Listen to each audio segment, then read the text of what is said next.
Señoras y señores, bienvenidos a esta sesión de la edición 2021 de la Literatura Hoy, organizada por la Biblioteca Luis Ángel Arango, con autores africanos para posibilitar el intercambio entre los continentes africano y América Latina. Las escrituras postcoloniales africanas son testimonios creativos de trayectorias y de experiencias históricas que han configurado las identidades y definido el papel de las sociedades antiguamente colonizadas en un contexto global contemporáneo.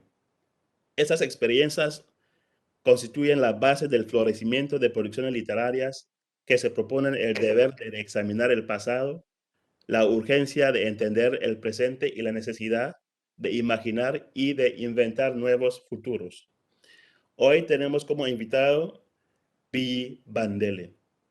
Biyi Bandele es un dramaturgo, cineasta, novelista y periodista nigeriano británico. Nacido en Nigeria, Biyi se trasladó para Gran Bretaña en el año 1990, después de sus estudios en artes dramáticas en la famosa Universidad Obafemi Awolowo en Ife, Nigeria.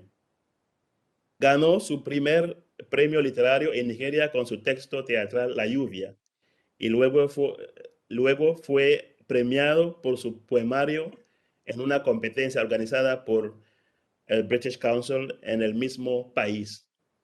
En Gran Bretaña trabajó con Royal Court Theatre, además de Royal Shakespeare Company. Obtuvo residencias muy prestigiosas en una de las mejores estructuras artísticas del mundo, incluso en la Universidad de Cambridge.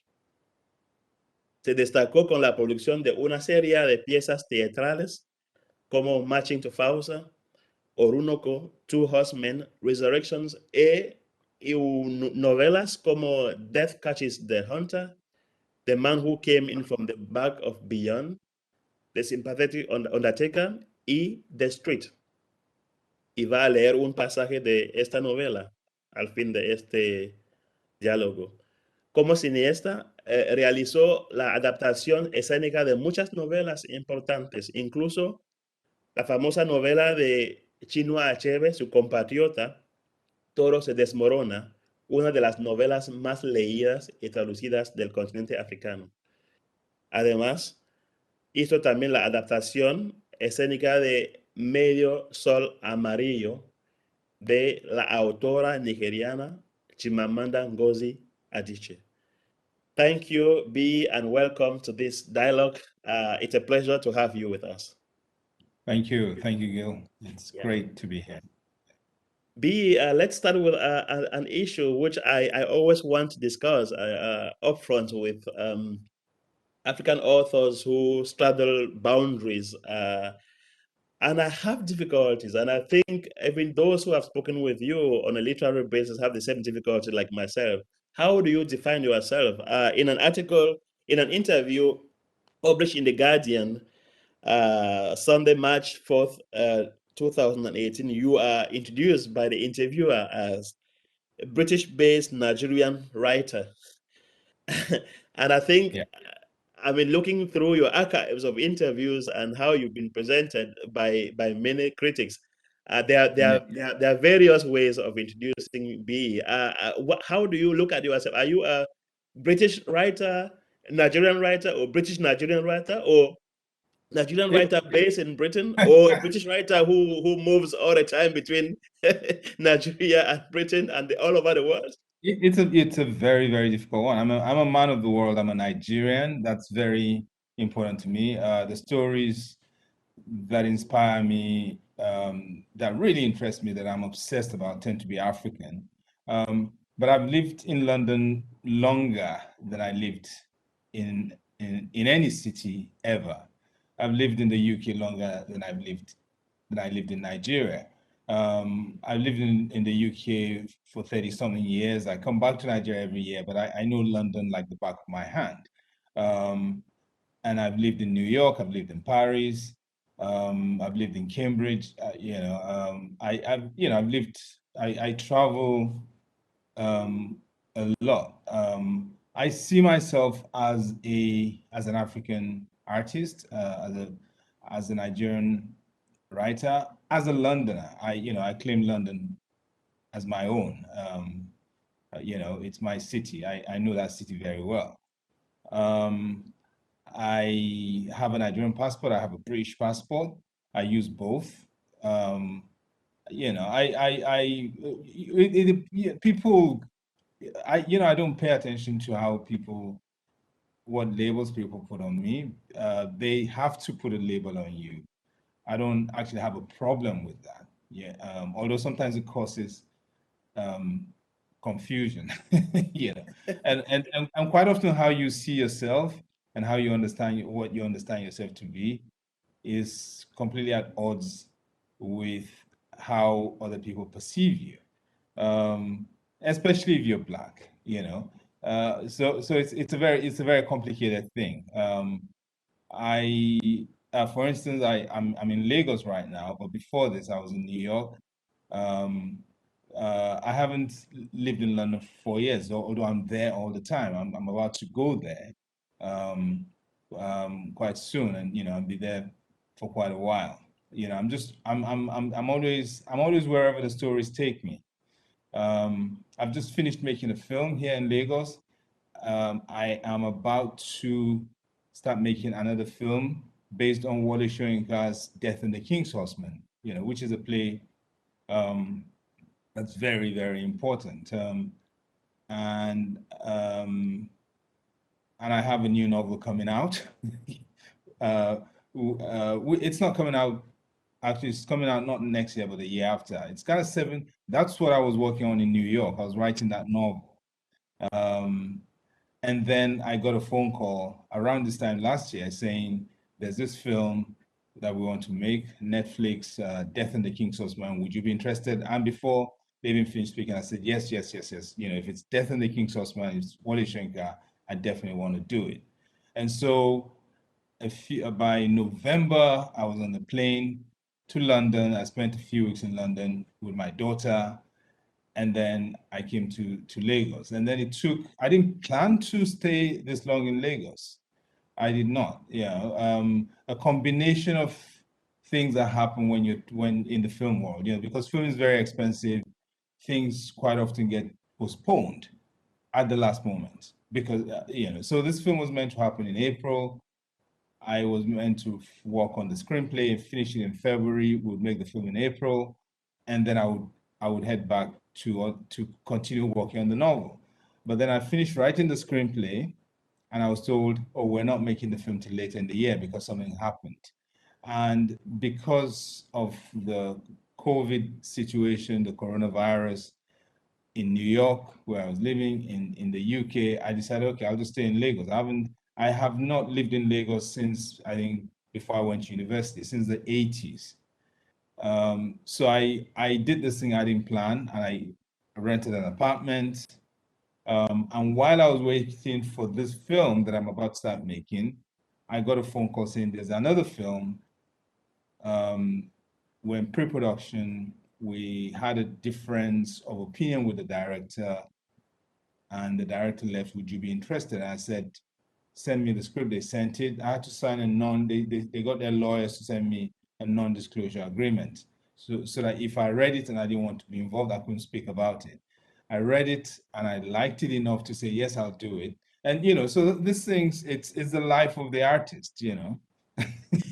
That's quite interesting, and I must say that it's a characteristic of many authors of your generation, be they Cameroonian, American, Cameroonian, British, Cameroonian, French. So this straddling of borders that actually resist this rigid categorization of of this kind of tags that or pigeonhole in terms of Yeah, identities.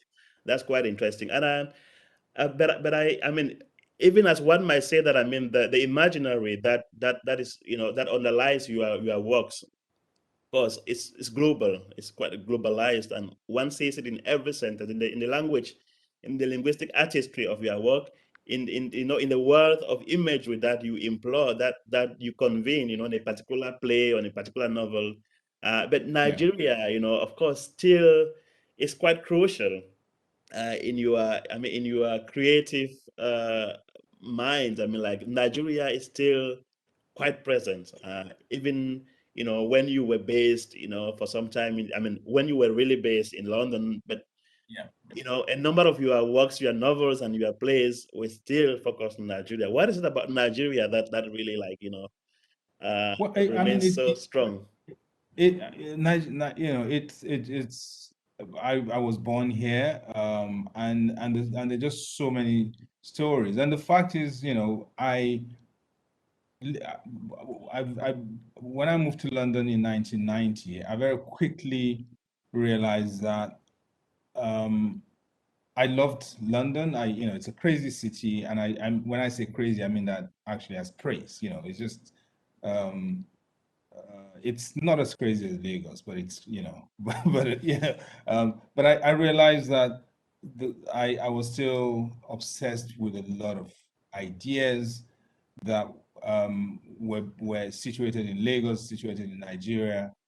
And at one point, when I became quite successful as a playwright in the early 90s, and at one point, and I started writing screenplays. My first screenplay was directed by Danny Boyle, who went on to win Oscars for Slumdog Millionaire, for, you know, other movies. And at one point, I reached a point where I could become this nebulous, really undefined thing called Black British.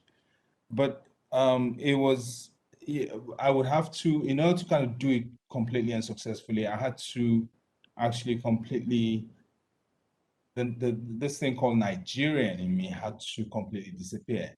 They don't, in the UK, they don't have this, I think, amazing thing they have in the US, this hyphenation, this, um, this thing, you know, where you can be African American, you can be Irish American, you can be Nigerian American, you be Cameroonian American, and you're very American, and you can choose to be very whatever else, and both are celebrated. In the UK, whether you are from Pakistan or from China or from Mhm. Nigeria or from Colombia or wherever, you know, they have all these boxes that they kind of throw everyone into. And these boxes are artificial, and they're not really honest description, because people claim them when it's convenient, and then when it's convenient, they reject them. And it's and so I decided that I would be a Londoner.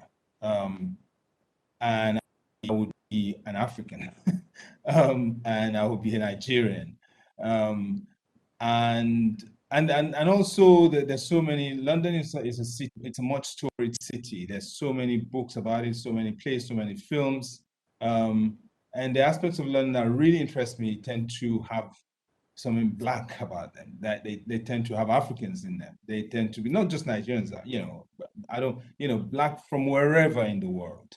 Um, those um, those are things that I'm obsessed about, that really inspire me, you know. And that is why, I mean, when you talk about, you know, the aspect of London that, you know, has all this multicultural dimension, and you captured it so well in The Street, you know, the novel that you published in 1999. And in The Street, one sees you grappling with the, I mean, the notion of the street itself. For me, it's quite the street in the street, you know. Yeah. It's something that I find quite interesting in your entire corpus. Hmm. You seem to see something quite creative and fundamentally subversive in street life, you know, everywhere. Be it in Nigeria, in your novels that I said in Nigeria, you still focus very much on street logic. You know, Right. also the street, you know, in Brixton, where you know that part of London, you know, Yeah, that's why I where live in that novel is set. And I think you also published another series of stories, of course, about Brixton. So, what is it in the street? You know, is there a kind of epistemology of the street? You know, that's something that you think we are missing if we don't focus on the day-to-day life. You know, of commoners, of this Well, mix of people. yeah, I think that's, you know, the street and the marketplace. You know, these are the Yes, places this where these where two life, exactly. yeah, where life happens on its own terms, resists any kind of categorization. It's very hybrid, it's very unruly, and it's in just amazing. when I moved to Lagos, when I came to Lagos around this time last year, well, about nearly a year ago, there were parts of Lagos Island where all of my friends, all, my middle class friends, my very educated friends, um, told me, don't go there. There are area boys, they're just very dangerous kids. Now, the thing is, in the way I move around anywhere I am in the world is either I cycle or I walk. And in Lagos, I wouldn't cycle, because I think you have to be very brave or very, very crazy to be on a bicycle in Lagos because there will be drivers who just think, what is wrong with this human being? And run you over by accident. And, so I walk around, and I'm a street photographer. It's a hobby, but I've done it for decades. And so inevitably, I found myself in those neighborhoods, and these neighborhoods have sprawling markets, um, and markets that have reputations for being dangerous. But when you actually listen very carefully, the people who say these places are dangerous actually never go there themselves. And when I went into these neighborhoods, it's like chick by jowl, it's very crowded. People are hustling to make a living. There is nothing dangerous about those places, nothing. It's just people, and you have people from not just every part of Nigeria, but all, every part of Africa. They're just trading, they're buying, they're doing things, and they're not actually, they don't actually realize that the intellectuals are saying these people don't get on with each other. They don't, because they're just hustling to make a living. And for me, those things are very interesting. And then you kind of come back from that, from real life, and you go on the internet, and people are kind of telling you that these people you just saw actually doing things together can't stand each other. So for me, it's actually what I like about the street is that it's honest. Yeah. And that's it's unruly. But when I say unruly, I don't mean it's criminal. The I mean, negative way. Yeah. I don't mean yeah. And I find that everywhere in the world, everywhere in the world. I was living in a part of Brooklyn this time last year that was considered to be dangerous, but it wasn't dangerous if you actually lived there. I mean, it really wasn't. And it wasn't dangerous if you didn't go somewhere at 2 a.m. that you shouldn't go to at 2 p.m. That just things to do with logic.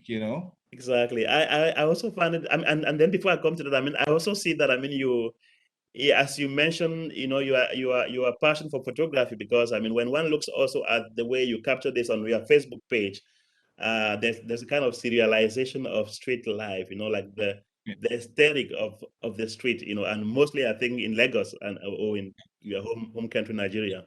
Yes, yeah. Yes. Then I was thinking also about, in addition to the difficulty in circumscribing or pigeonholing you, as British, Nigerian, or there's also that kind of generic cross-cutting in your work because one never adequately can characterize you. I mean, you are a playwright, you are a novelist, you are, you know, uh, you are a screenwriter. I mean, you are a film director. You are, yes. So, how is it that, I mean, when you began, you also won a prize in poetry? Yeah, How is it yeah, that playwriting became I would say the tag under which we know Biyi Bandele? yeah, yeah, Although uh, you have published quite a number of novels also, and ironically, those novels have even gained greater critical attention than plays. I think there's this kind of general situation, which means that novels always get this attention that other forms of yeah. maybe poetry or plays don't get. So how is it that you evolved, from Well, for poetry and then novel and drama and which I mean, how do you come to that? you know, I describe myself to people jokingly, but actually also I think quite seriously that I'm an Afrobeat writer. In the way some people say I'm a jazz writer. That Toni Morrison said that. And Fela Kuti, I first went to the shrine, to his club when I was about 15, 16. Um, and it had I mean, I'd been listening to his music since I was a child because my dad played his music, and I went there and I got to know him. And when anyone who says I know Fela, it's actually, it doesn't mean anything. It just meant that you went to the shrine and you had the courage or the stupidity to walk up to him and talk to him. He would talk to you. It wasn't until years after he died that I realized that those times when people like myself went up to him and talked to him and he would just engage with us, that he had bodyguards around, but they just disappeared. I didn't know he had bodyguards. I did not know that. I just thought you could walk up to him and talk to him. But the thing with Fela was, he kind of influenced me in ways that I wasn't really conscious of until much later. Fela was a multi-instrumentalist. He could play absolutely every instrument. Um, and play them really, really well enough to have just made a career just playing that one single instrument. And so he was a major influence. Another major influence on me was Wole Soyinka, whose play I'm about to adapt, into a film. But Wole Soyinka again, is a poet, he's a playwright, he's a polemicist, he's an activist. Also a novelist, Season of Anomy. Yeah, I remember. Really great novelist, and so so when I was a kid and I decided very early, very, very early that I wanted to be a writer, I thought it was just normal that you did everything. And so, like, for instance, I had written and published 2 novels before I had my first play put on in the UK. So I saw myself as a novelist and everyone saw me as a playwright, but I was writing plays, so I was a playwright. you know and I wrote my first screenplay in 1991. It's a while back. And I started directing. I did a degree in drama, here in Nigeria before so I was directing, but once it came into this public sphere that I was directing, people thought, oh, he just abandoned all the things and started directing. But I had been doing it all along. I poetry, I don't I love poetry. I'm not one of my own favorite poets. I think I write my best poetry in my prose. In the prose, actually. This is Yeah, what I noticed, because I mean, like, your prose has a certain rhythm. okay, but when I try to write, I'm not really a poet. When I was very, very in my teens, I wrote some poems that I was happy with at the time. But I'm not really. I mean, I think what we do, I think is all the kind of variations on Exactly. poetry. We're all poets. And so I just and when you're African, when you kind of realize that you kind of come into consciousness knowing that you have to, in order to actually survive, you have to be good at lots of things.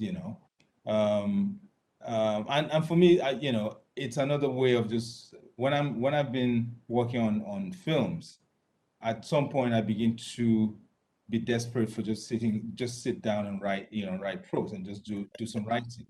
So it's a way of not having writer's block. When people talk about writer's block, I say I don't experience it. It's not really true. Sometimes I've been working on a novel for a long time and I begin to experience cabin fever, and I want to be surrounded by people. I mean, that for me, that's what the great thing about working in film and theater is that aspect of That, collaboration. yeah, You're working with, I love that. I love that. And then after a while, I just want to go, I just want to be on my own. I just want to be, yeah. I just want to be in a room actually with I like I have a daughter, she's not here. I like I'm quite old fashioned in the sense that I like the sound of like family around me, even if I'm in a room and I'm like, let me just leave me alone, let me do some work, but I want, yeah. Now talking about the issue of wanting to surround yourself or wanting to be a part of, of a group of people working together. That also maybe, for me, it informs also your work as adapt, because you have actually adapted a number of Yeah. a number of famous books, into, I mean, novels into, on stage and also on screen. And for me, it was also when you adapt a novel, and when you adapt, also a play on stage, on screen, I mean, like, you also enter into a kind of dialogue with the Yeah. original author. So I was wondering, I mean, being a student of Achebe, of course, things fall apart for every African of our generation. Like, it's a must read. I Yeah. was wondering, when you put this novel on stage, what did you want to achieve? As a teenager Okay. reading the text, I was so pissed off with the way uh, Ikemefuna turned. I mean, the way his life ended. So, and I was wondering if that novel could be rewritten. I mean, to correct that error. so Oh, okay. so I was wondering, so I was like, maybe I found B, and what do you do? I mean, with a novel like things fall apart and put it.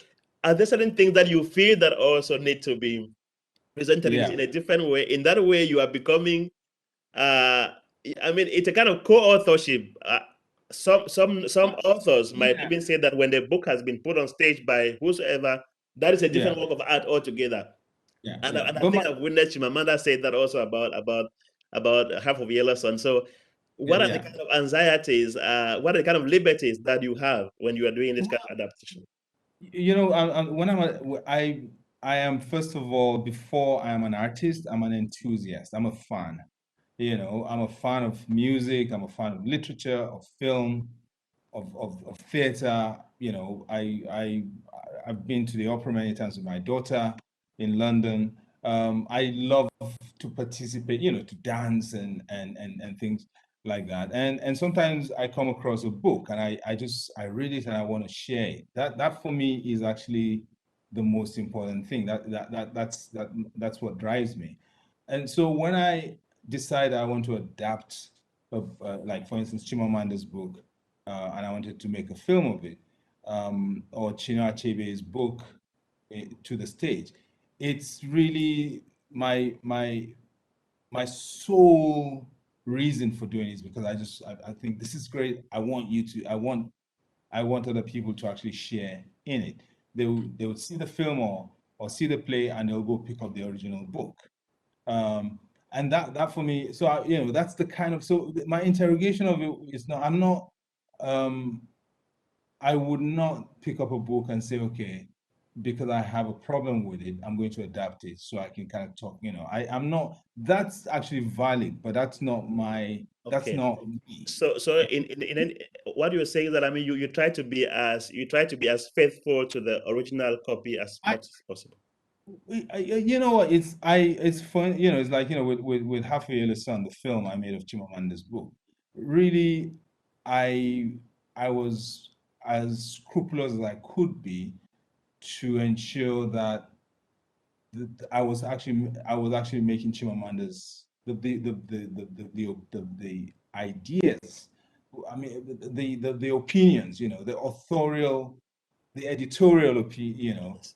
was still Chimamanda's. They were not necessarily Biyi Bandele's. I tried to do that. I was not making a Biyi Bandele, but at the same time, I was taking a book that was nearly 500 pages long and I was turning it into a film that was just over 90 minutes long, which meant that I had to kind of distill Yes, the and script. I had to leave out complete. lots of characters, lots of plot lines, lots of storylines. I had to decide, and of course, by the very act of deciding you're going to include this and leave that out, you're already revealing your own biases. So Exactly. That's what I thought. and my bias in adapting Chimamanda's book was that I was really the two characters that interest me in that when I read the book, completely blew me away were the twin sisters, the two sisters.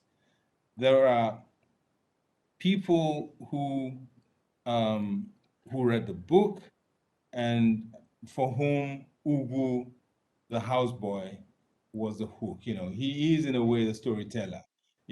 And but for me, but in terms of like film and films about Africa, quite often those films are about the servant, always about the servant, and I feel that they always come from the point of view of someone who looks for someone they can pity.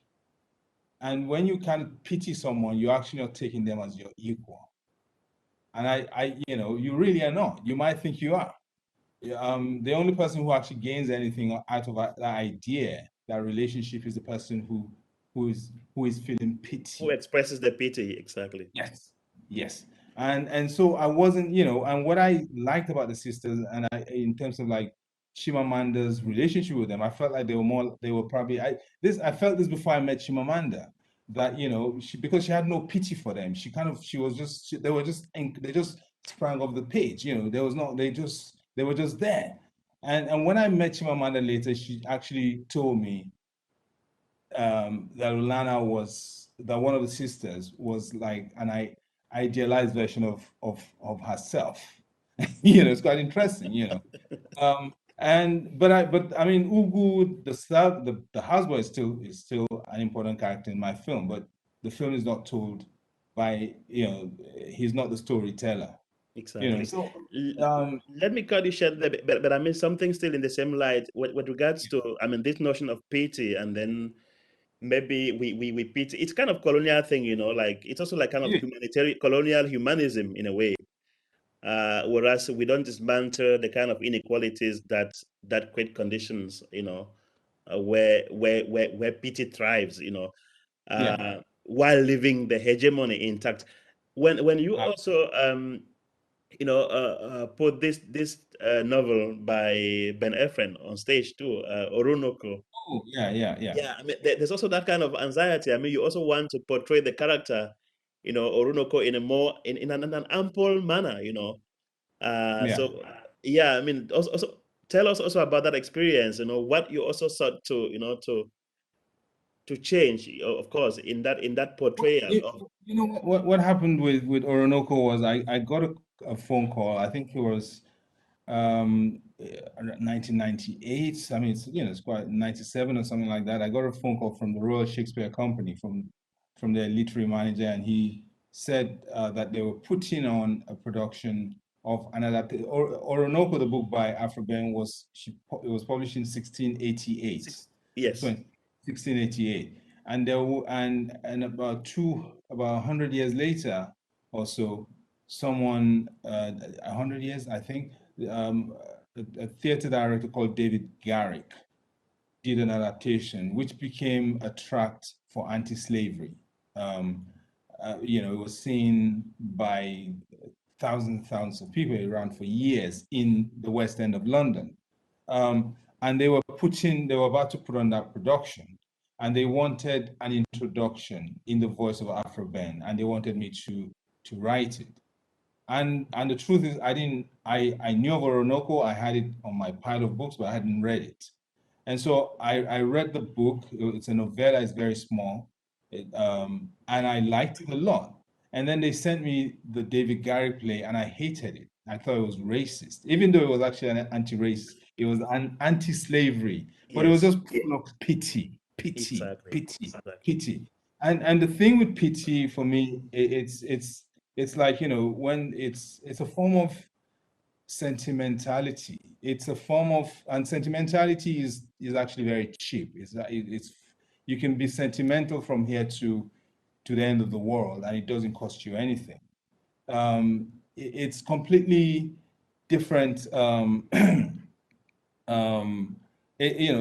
basically, pity. There's, okay, the kind of analogy. Some philosopher, I've forgotten who, actually gave this analogy once. The difference between pity, sentimentality, and compassion.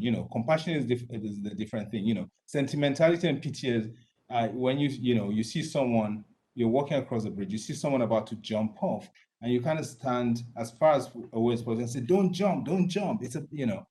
And it doesn't cost you anything. And compassion is if you actually put yourself in danger and you try to save them. That's totally different.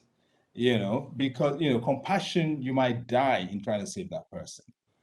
And what we get today, is sentimentality, is pity, pity, pity. It's cheap, it's free, it's completely useless. And that's what I found in the David Garrick play. And I said to the RSC, I said, I don't want to do this. And they said, no, we want you to write something for us. What would you like to do? And I said, well, I'd like to go back to the original book, and actually almost in the sense of like a jazz thing, I want to use it as inspiration for something else. But that would be completely faithful to that. And I was just talking. I really didn't know what I wanted to do, but I was just talking. And they said, yes, go ahead, go. And I went away, and I wrote something that was based on Afrobean's book. I also took aspects from the David Garrick. There were characters in it, and I wrote this thing, which was a kind of hybrid. It was an adaptation, but not quite an adaptation. It was, I kind of used, something which only kind of exists in hip hop music, where you're quoting. I was kind of quoting from here, quoting from there, but also kind of bringing my own. It was my composition, but I kind of took from here and there, and that was it. And for me, it was important that Orinoco himself was not this angel. Yes, exactly. I Yes. mean, he was a prince, and the people who sold Africans were the royalty. I mean, we have to we're the kings and princes, and they were the people who actually sold us to, And so I felt that it was important to kind of have someone who was complex, maybe even complicated, Yeah. not just this holier than thou, squeaky clean, Yeah. Again, talking about the complexity of adaptation. I mean, it means that you really are in dialogue with the best for which has come out of Nigeria in terms of Chinua Achebe, of course, Chimamanda, and in terms of Sure. popular culture, then Fela, Yeah. and of course the Nobel Prize winner Wole Soyinka. When Wole Soyinka is notorious, I mean, it's known for being difficult and inaccessible. Yeah. And of course, I happen to have read That and the King's Horseman as part of my graduate training, and I confess it was quite a difficult one. I mean, like proverbial, intricate, Mhm. really labyrinthine in terms of. I mean, so when you're adapting, are you also maybe intending to make it accessible? It has to be accessible. It's actually the thing is, when you actually read Yoruba, I'm sure Wole Soyinka, and if you're Yoruba, if you have any idea of Yoruba, you actually read and you can translate what he's saying into Yoruba. It's very easy. It's very, if you actually read this play, Death and the King's Horseman, you'd notice that all where he has European characters, all the English characters, the dialogue is quite straightforward. There's nothing that you read that they say that makes you go like, what? It's when you're actually reading the Yoruba characters and they're speaking in English. And what Shoyinka is doing there is actually really he's writing and thinking in Yoruba deliberately. It's in English, but he's writing in Yoruba. And so you have all these metaphors that sometimes that sound completely really tortured in English. Yeah. In Yoruba, they're very straightforward. Okay. And one of the things I'm actually doing in the film, that's a great question because that's actually at the heart of everything we're trying to do right now, is I'm actually having all the Yoruba characters speak in Yoruba. I mean, Yoruba. film is also a very naturalistic, a realist medium because I feel that the film would be very, very difficult to get into for an audience if they were speaking their lines in English. So through subtitles we'll communicate what they're saying.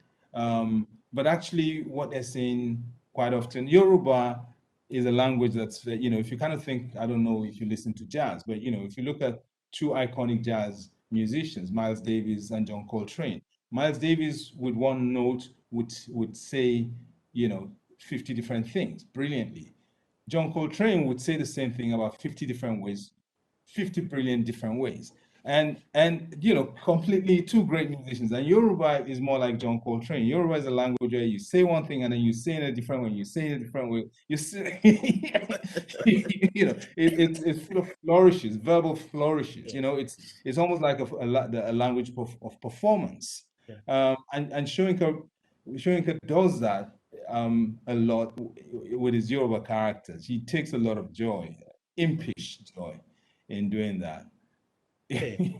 That's quite interesting, and I was like, okay, yes. Then I mean, we've touched a bit about the, you know, the historical dimension of your work. I mean, we're talking about Orunoko, of course. That's a historical aspect of your work. You know, going back to this history of slavery and slave trade, which is still, I mean, not much is known, you know, about this phenomenon, even how many hundred years after. It's still a very difficult topic, and you know, there's deficiency of material, really, you know, well researched material on slavery, and we are doing research on slavery right now in this university as part of our. But then I want to touch another dimension of history, which features also in one of your works, going as far back as the Second World War. In this great novel by you, Burma Boy. Yeah. Now, this is an interesting one because, at least in the sphere of Francophone literature, we have a number of texts about les tirailleurs sénégalais, you know, Second World War veterans from Francophones, you know, French-speaking part of Africa, Senegal, Mali, and all that. But as far as English-speaking part of Africa is concerned, I mean, I've hardly found a full-length novel on that history. Chinua Right. Achebe has, I mean, Ngugi wa Thiong'o in particular has touched on that, of course, in his memoirs, Kings in the Time of War, and also part of his novels. Ayikwe Ama, you know, the great Ghanaian novelist, has also touched on that in The Beautiful Ones and Not Yet Born. And I, in my humble self, I also published a book recently, The Radio and Other Stories, which you know about. And I also dedicated a passage to one of my grand uncles, who also fought in that war and who came back wretched. And yeah, and I'm still to research about his life, which is not easy because I've tried to contact people to, yeah, but it's not easy. But you have done quite a wonderful work, and I was like, what is it that brought you back, you know, to this you know, to this phase of African history, you know, to You capture know it what? in a novel? Yeah, I mean, the very honest truth is, you know, it was my father. My father was he came from an upper middle class Christian. You know, my family name is Thomas. You know, but I come from the Thomas family, which is a big family after my hometown. They have meetings. They have these meetings every year of Thomases because it's like a whole clan. You know, and he came from this family, this upper middle class family, and the kind of family at the time he was born in the 20s. At the time, people like him did not join the police. They didn't join the army. It was meant that was something, people, you know, it just wasn't done. And as an act of rebellion against his dad, who was an engineer with the railways, he joined the army in his late teens, and he went to Burma. And while he was in Burma, um, my grandfather, his father, um, died. You know, my grandfather died on the 1st of April, 1944. I know that because my dad, you know, talked about it when I was a kid, you know. And so he was in Burma, 1st of April, 1944. He got a message, I don't know when, but there was a wire sent to him, and he had a breakdown. And was he came back to Nigeria, in a straitjacket, you know, eventually. But it wasn't simply his dad, but, you know, he was there killing people. I mean, that's what you do if you're a soldier and you're sent to war. And he came back with, there were, you know, till he died in the early 80s. There were things lodged in his body that were the doctor said it was safer to leave them inside him than to operate and take pieces of metal. And he was pretty. What saved him from just kind of going out on the streets and just kind of ending up dead? He was crazy, but his family could look after him, and so he lived with his mother. And he didn't start a family till he was in his 50s.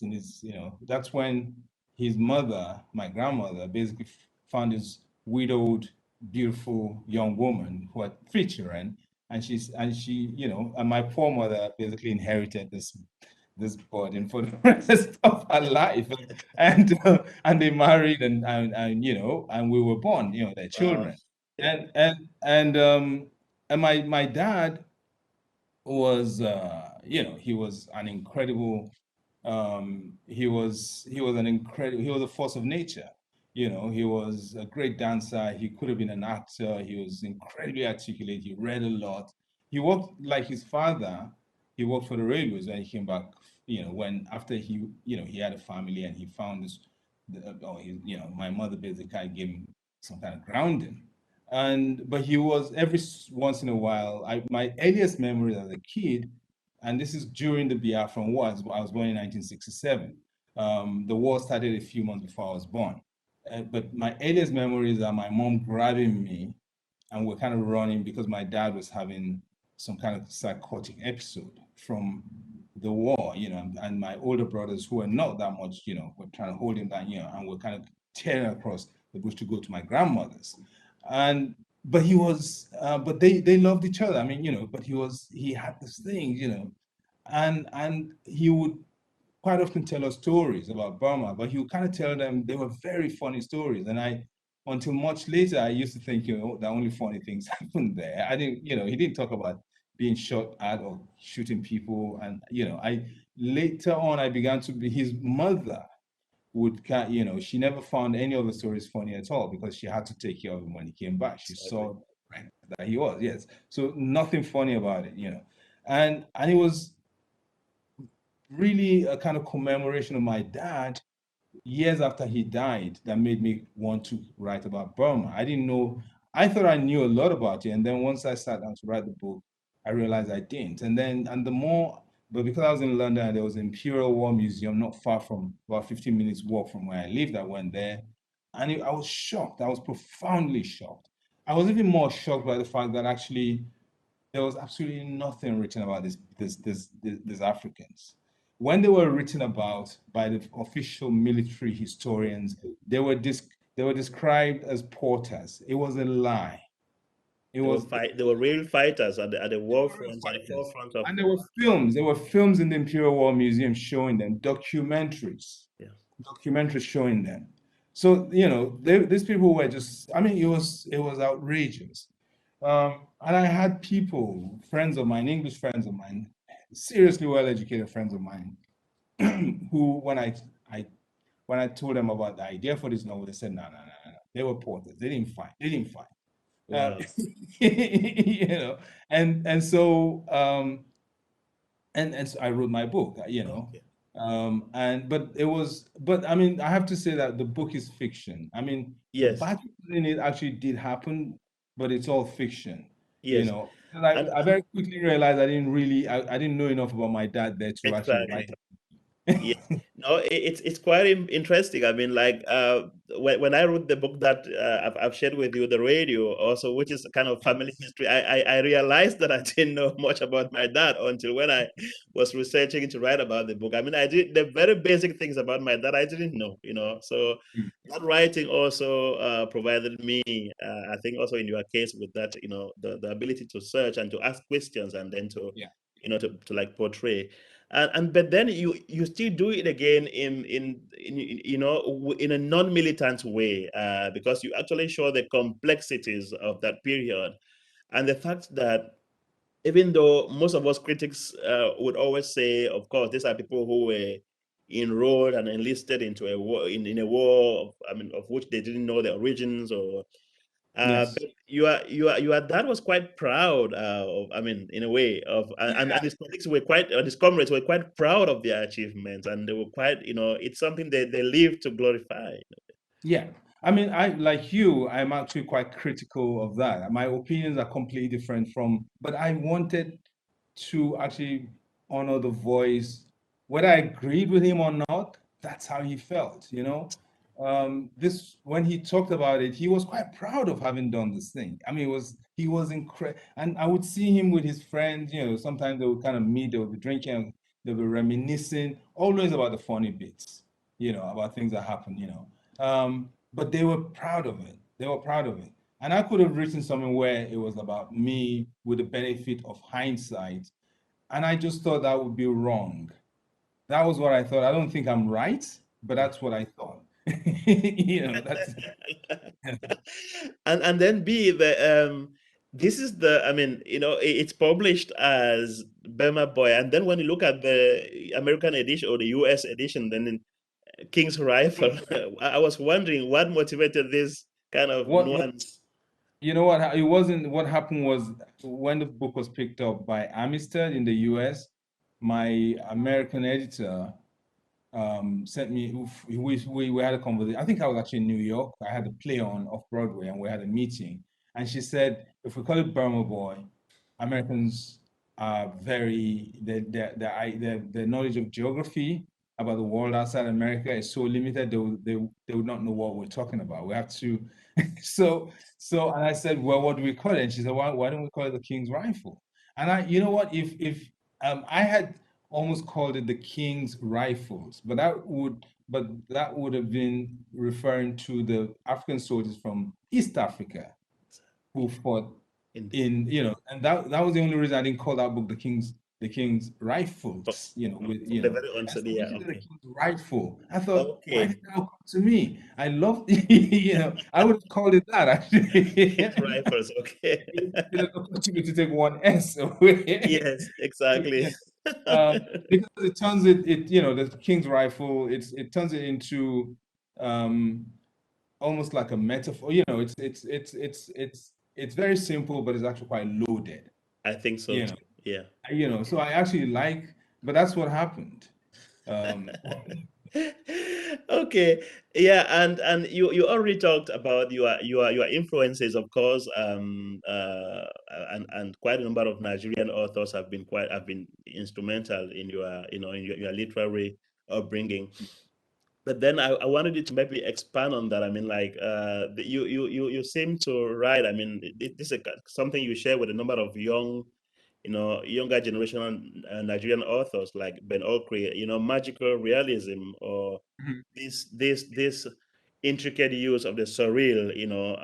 And you bring it again to the level of the street. So much so that when I first read the street, I was undergrad, University of Yaoundé one. I got a copy at the British Council, and it was a kind of jolting book, like you were reading, and then it takes you to different directions, and it destabilizes your notion of reality. So I was like wondering, this is kind of when I of course grew up literally speaking, and then I also got to know Garcia Marquez and all that. So I was like, oh, this is kind of Yeah. Marquesian, So how do you what are the influences, in this kind of Well, this kind of you postmodern, I know, would say postmodernist? yeah. Yeah. For me, actually, it came from partly. There's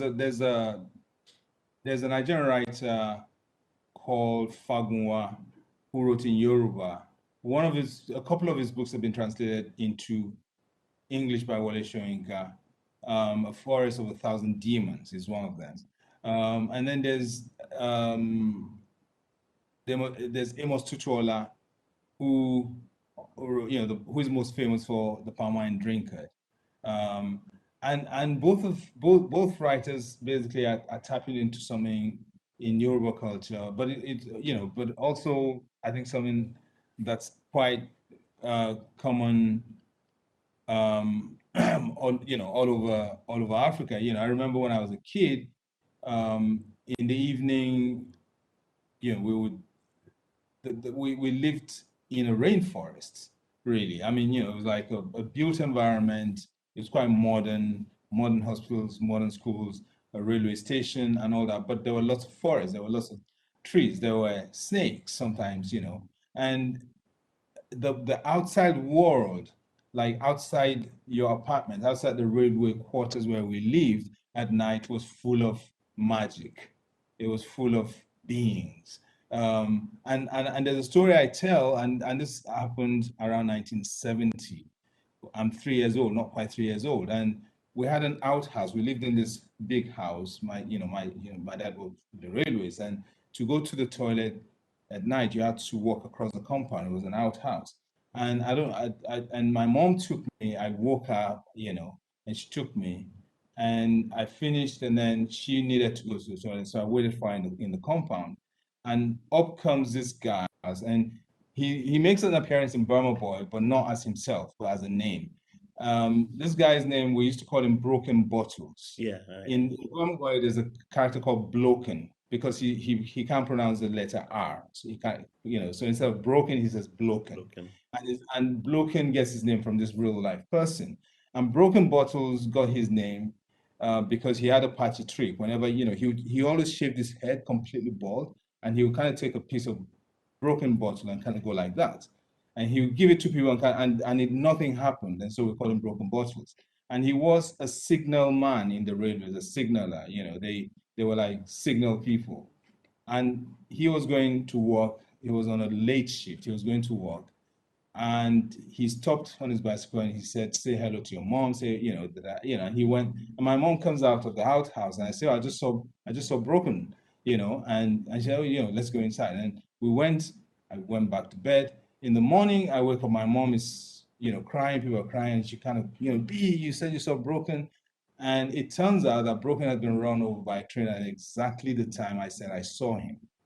Now I remember this. I couldn't honestly say to you that I don't have any explanation that kind of, but it kind of seemed completely, I lived in a world where things that defied gravity were every day. They had equal weight with things with 2 + 2 = 4, and that was that for me, and for me that there was something. And when you kind of move to a place like London where everything is incredibly rational, very coldly rational, sometimes you want to escape into, so I'm kind of explaining to you that it wasn't actually Marquez that was my inspiration for that. It was more really the day-to-day, yeah. Yeah. It was that, that's where it comes from, It's still a world where there's a lot of magic, It's a world where not every street is illuminated by street lights, So that, in the dark, your imagination basically invents things that are not there, but that are real as things. Yeah. Talking about magic, I realize that that there's a certain new form of magic that also preoccupies you in your novels and also in your plays. Like, for example, in the Dead Catches the Hunter, your novel, and then also the play Resurrection. You engage with the, I would say, recent phenomenon of prophets and prophecies all over Africa, but I think Nigeria again still stands tall in this line. Um, so these two texts, quite engaged with this current phenomenon of prophecy and people using religion to achieve other aims. And so I was wondering, what do you think makes our people so malleable to these tricksters? I would call them tricksters. Which who feature prominently in these two texts by you. Resurrection and Death Catches the Hunter.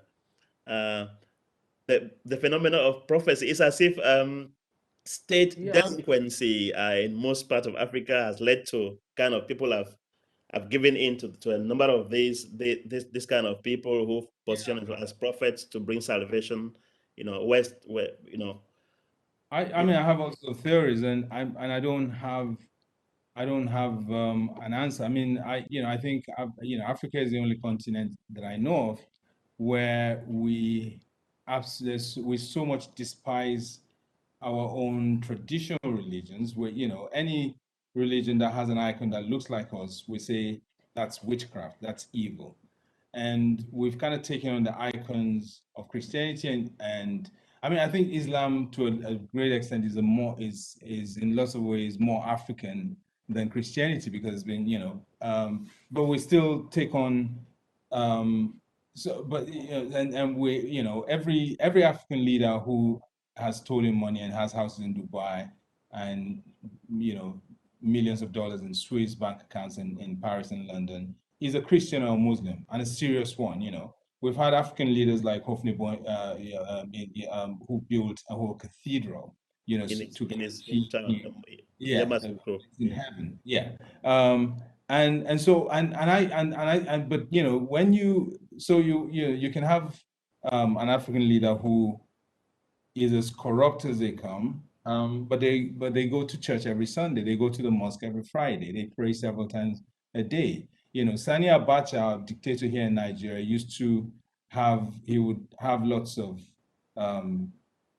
Christian priests, lots of Muslim priests, lots of traditional priests to come and pray for him in Abuja while he was busy killing Nigerians and doing, really nasty things. And I think, essentially you have this pathology where we're kind of running away from ourselves, and but we're also kind of always looking for answers. We're looking really essentially for miracles. The miracle, I say, is right there. It's us. We're the problem and we are the miracle solution. Yeah. Yeah. Thank you so much. We are gliding towards the end of this exchange, and I wanted to read from the street.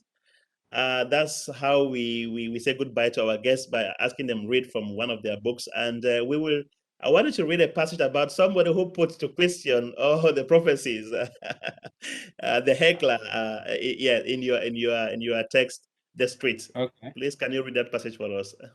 Okay, I'm going to, as you know, I don't have a copy of the book here, so I'm going to read from a digital copy from my iPad. I have to look for it here. The heckler locked horns with his mavens, gurus, roshis, lamas, shamans, revolutionaries, avatars, seers, illuminati, diviners, prognosticators, prophets, and those who considered themselves the street clerisy.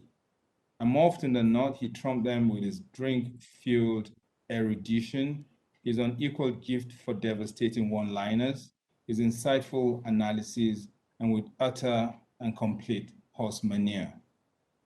It was said of the heckler that if you locked him up in a room, he would find a way of picking a fight with himself. He was something of a celebrity in the neighborhood and had been told many times that his talent was criminally underexploited in Brixton. And why didn't he relocate to Speaker's Corner on the other side of the river? He replied that the only relocation he would ever consider would be the relocation from Brixton to 6 feet under Brixton. He was born in Brixton, he said, and although he didn't think he would live to see the day, he would die in Brixton. You see, he would say, his desire to see out his days on the streets of his birth had nothing to do with tribal loyalty and everything to do with thrift and his belief in the principle of opportunity cost. In other words, every time he saved a fiver by not traveling to Hyde Park, he could spend that fiver on 2 pints of lager and a bag of crisps. Therefore, the cost of not going to Hyde Park was 2 pints of lager and a bag of crisps. He didn't know about you, but he thought I was a bloody good bargain not going to Hyde Park. In this way, the heckler started a trend among the impressionable youths of Brixton. They would go to a travel agent and ask how much it would cost them not to go to Paris on the Eurostar Express this weekend. Answer, a pair of trainers. Thank you. Thank you very much, Biyi. Quite an interesting character, and anyone who wants to know more about this character should read the book. I read this book 10 years ago, and I still, yeah, I mean, for preparing for this interview, I think I should read it again. It's still as interesting as when I read it 10 years ago.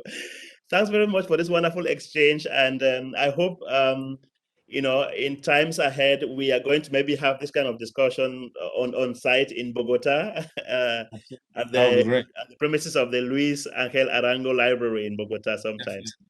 Thanks so much. absolutely. Thank you.